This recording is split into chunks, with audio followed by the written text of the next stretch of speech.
betapa baginda Rasulullah diutus untuk kemudian kita teladani. Pada pekan yang lalu saya sampaikan kepada kita bahwa orang-orang yang bisa menteladani baginda Rasulullah adalah orang-orang yang senantiasa bersama dengannya, bersama dengan sunnahnya. Kalaulah Allah Subhanahu wa Ta'ala sampaikan pada ringkasan di surat Al-Fat ayat terakhir, ayat yang ke-29, penegasan Allah sangat jelas sekali kepada kita semuanya. Muhammadur Rasulullah, Muhammad itu adalah utusan Allah, walladzina ma'ahu, orang-orang yang bersamanya. Kalau kita tentu tidak akan pernah bersama secara fisik, tetapi bagaimana sunnah-sunnah Rasulullah itu membersamai kita semuanya. Kita yang melakukan sunnah-sunnahnya berarti kita sudah bersama dengan baginda Rasulullah Muhammad SAW. Maka indikator yang pertama adalah asidda'u alal kufar, bersikap tegas terhadap orang-orang yang senantiasa melakukan kekufuran, atau dengan kata lain adalah bersikap tegas kepada orang kafir. Nah, orang-orang yang senantiasa melakukan kekufuran kepada Allah Subhanahu wa Ta'ala, kekufuran yang terbesar, bagaimana ketika Luqman itu mengajarkan kepada anaknya, ya bunayya la tusyrik billah, wahai anakku jangan kamu mensekutukan Allah. Nah, inasyirka la zulmun adzim, karena sesungguhnya kesyirikan itu adalah kezoliman yang sangat besar. Nah, hadirin yang dirahmati Allah Subhanahu wa Ta'ala, betapa kesirikan-kesirikan kita itu masih banyak menghiasi di dalam kehidupan kita. Disadari atau tidak disadari, ternyata kita melakukan sebuah kesirikan.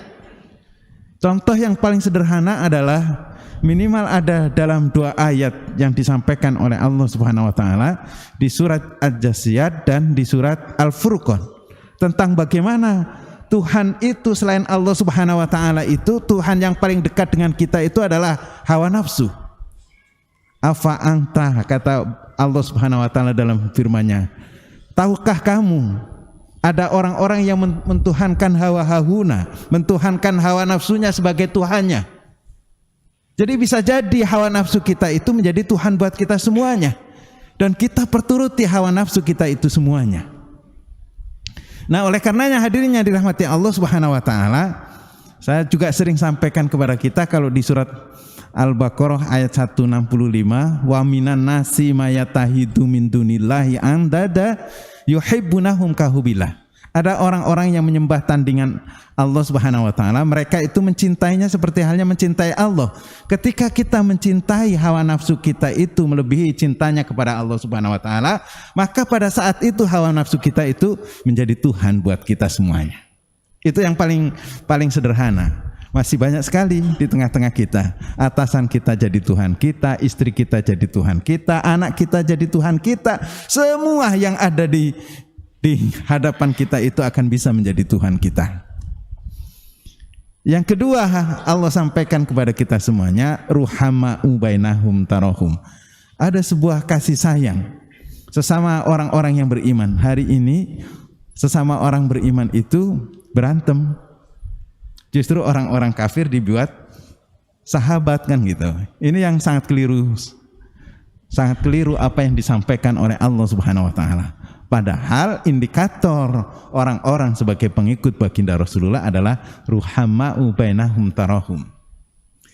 Jadi artinya adalah ada sebuah kasih sayang. Sebuah kasih sayang itu mestinya juga harusnya, apalagi kita yang punya kemampuan untuk kemudian bisa menolong orang lain, itu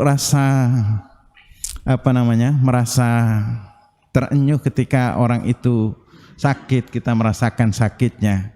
Dan baginda Rasulullah itu juga memberikan satu isyarat, orang mukmin itu ibarat satu tubuh, ketika tubuh yang lain sakit maka semuanya akan sakit tubuhnya, akan demam semuanya.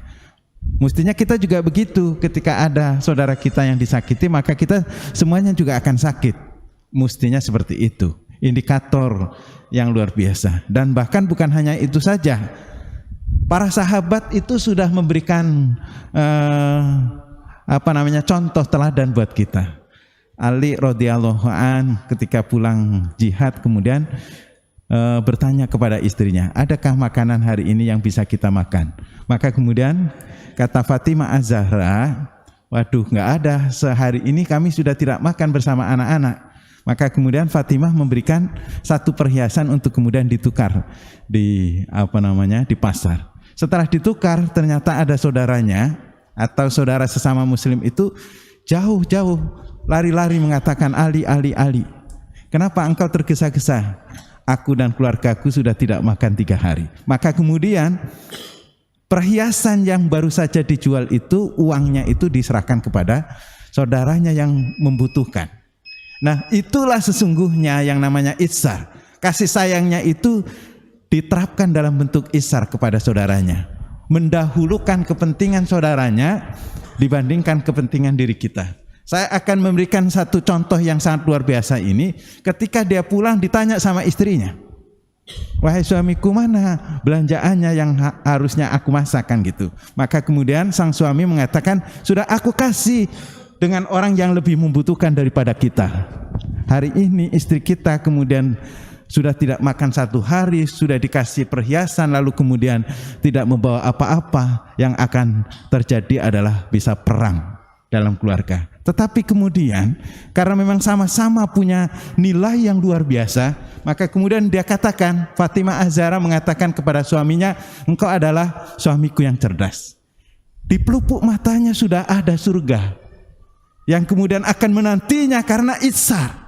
Dan ternyata yang terjadi adalah Ali bin Abi Thalib itu zuhur ada di masjid, asar ada di masjid, maghrib ada di masjid, isya ada di masjid. Selesai sholat isya, baginda Rasulullah mengatakan kepada Ali, Ali, aku akan ke rumahmu. Padahal di rumah sudah tidak dikasih makan sama Ali. Mertua mau datang tidak ada apa-apa. Lalu kemudian Ali mengiringi baginda Rasulullah. Ternyata di rumah sudah ada masakan yang dimasak oleh Fatimah Az-Zahra.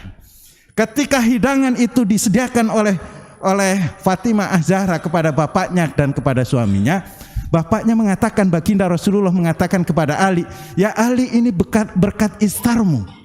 Bagaimana seperti halnya Bunda Maryam yang ketika itu diberikan oleh Allah Subhanahu wa taala, langsung rezeki dari Allah Subhanahu wa taala.